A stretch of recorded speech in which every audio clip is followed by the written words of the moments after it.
Summer has a way of loosening your grip on money.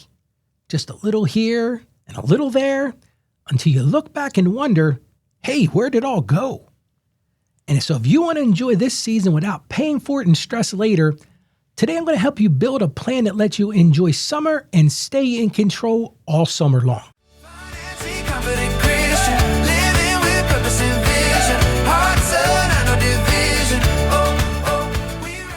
Well, let's get right to today's listener question. And this listener question comes to us all about summer. And she says this: Ralph, summer is coming, and I can already feel the spending creeping in. Travel, plans, little extras that add up fast. I don't want to drift through the next few months and look back wondering where my money went. At the same time, I'm already starting to feel behind, and I'm unsure if I'm even managing things well. I want to be intentional this time, to actually have a plan, Ralph, and to check on where I stand. So, Ralph, here's the question. How do I prepare now so I can enjoy the season without losing control of my finances? What a great question. And I love this question because it isn't about cutting joy out of your life. Not one time did this person say, well, Ralph, I need you to tell me what I can't do. It's not at all what they were saying. They were saying, how do I make a plan? Because in the end, it's about protecting your peace while still making memories. And you can do both. As I look back at it now, I think in a lot of ways, summer was a time where I just remember making so many wonderful memories. I remember as a kid, we wouldn't be in school, so we had those late nights wandering around the neighborhood and meeting new friends and doing things you didn't get to do all the time. So today's big idea is this: enjoyment and stewardship can actually coexist when you plan your spending on purpose. But how do we do that? Well, here's how I think you should do it. Number one thing you've got to do before you do anything else: decide what matters the most this summer. You got to start with an idea of what matters to you. So before you start moving, before you make any decisions, take a few moments and list out what matters this summer. And these things are honestly different for all of us. Maybe for your family, it's that one meaningful summer trip. I remember when I was a kid, when my mom and dad were still together, we always had a summer trip. It was usually a cross-country jaunt to somewhere. My dad actually was an insurance salesman, and they always had this summer conference in Des Moines, Iowa. Now, I'm from Delaware, so if you look at the United States map, we are just about all the way to the East Coast, and Iowa is just about dead center of the country. So it was across the United States trip. And I remember one time we even went a little further. We went out to the Rocky Mountains and we went to Colorado. But for us, that was that one meaningful trip. For a lot of people, summer is about spending time with family. It's all about going back and connecting with family. I know in the United States, we have a lot of family reunions. A lot of times we call them homecomings in the South. Those are the kind of things that people do. Maybe for you, it's a few special experiences. Or maybe it's just a time for rest and some simplicity. Maybe a nice book, afternoon on the porch, just let the breeze go through your hair. But you have to do this because if everything feels important, then everything gets funded.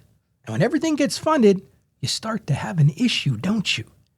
But when you set out at the beginning to choose what matters most, you're actually giving yourself permission, kind of like a report card, to say, I can do this, to say no to the rest of those things.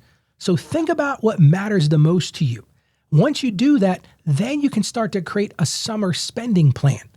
Now, you noticed I said a spending plan, not a budget, not a restriction, a plan. So set a simple number for yourself. Ask yourself this: what can I afford to spend this summer without creating stress later? Because that's the main part of your question today. Ralph, how do I do this without creating stress? So set out the beginning. Here's what I can afford to do. And then break it down. Break it down for travel costs, those outings. Don't forget to factor in food and entertainment, and hey, the extras. I know when my kids were really young, we had to always stop at the gift shop, so we had to plan in those extras. But when you give your money direction, and you know I talk about this on the show all the time, when you give your money direction, you remove the guesswork. And guesswork, unfortunately, is where overspending lives. So do that. And then once you've done that, use those pre-decided yeses. This is where you can become a yes man. And this is super powerful. So instead of deciding in that moment, you're going to be tempted with things. But if you know what your yeses are ahead of time, you decide ahead of time, you think to yourself, this trip, yes, that's on the list. That weekly family outing, absolutely. But every random expense, well, that's a hard no. Because in those moments, and we've all been there, in those moments, the emotions are loud. You're going to be feeling like, oh, I think I can make this work. But those pre-decisions protect you from the impulse. Another thing I'm going to recommend that you do is build in some simple check-ins. I think one of the big problems a lot of people find themselves in is they wait until September to see how they did. Not a good plan. Check in weekly. See how things are going. Ask yourself this very basic question. How am I doing compared to my plan? And you're not doing this to shame yourself or to guilt yourself. It's just about building awareness. Because when you have that awareness, you build in adjustment. And those adjustments keep you steady without breaking it. But here's the main key thing for today. We've got to really spend a moment redefining joy beyond spending. This is where we got to talk honestly about this. I think so many people get hung up on joy equals spending. But it's not just about spending. I will tell you personally, some of the best parts of summer don't cost much at all. That evening walk or time spent outside, maybe a simple meal with people that you love, or rest without rushing around. I don't know about you, but summer for me is a lot of times it's that time of rest without having to rush around. Because in the end, joy is not something that you buy. Joy is really something that you experience. And when you can finally disconnect joy from spending, that's when you'll actually gain freedom. So here's my big takeaway for today. You can enjoy the moment without regretting it later. And here's your win for today. If you're new to the show, every day I want to give you a simple win to help you keep this momentum going. So here's your win for today.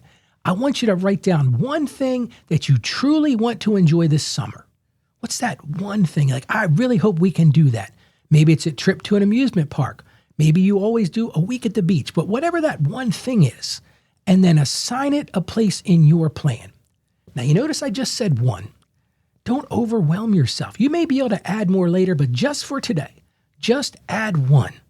Because that intentional joy is always more meaningful than the stuff that just sort of happens. Well, let's get into our Bible verse. We always want to structure our episodes in Scripture. And today we go to Proverbs chapter 6, verses 6 to 8. And this one says this, "Go to the ant, you sluggard.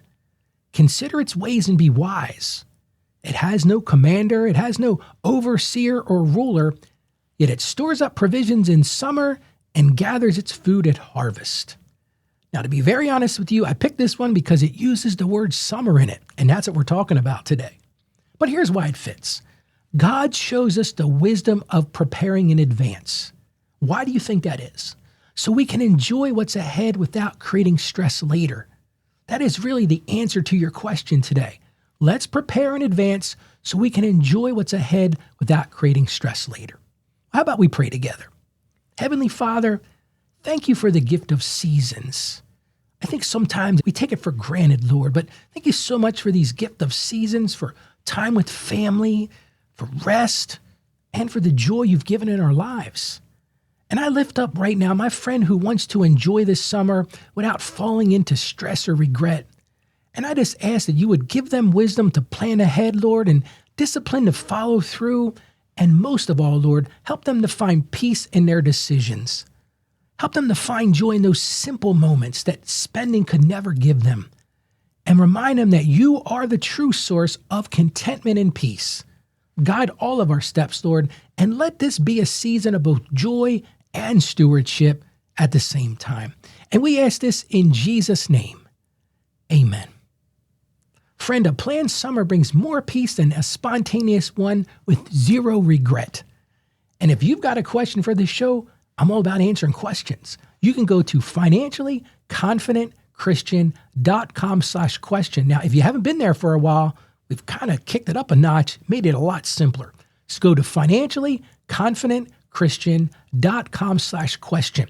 I just want to thank you so much for joining me today. As I always say, stay financially savvy, plan for that summer joy, and may God bless you, and you have a truly great day today. Financially confident Christian, living with purpose in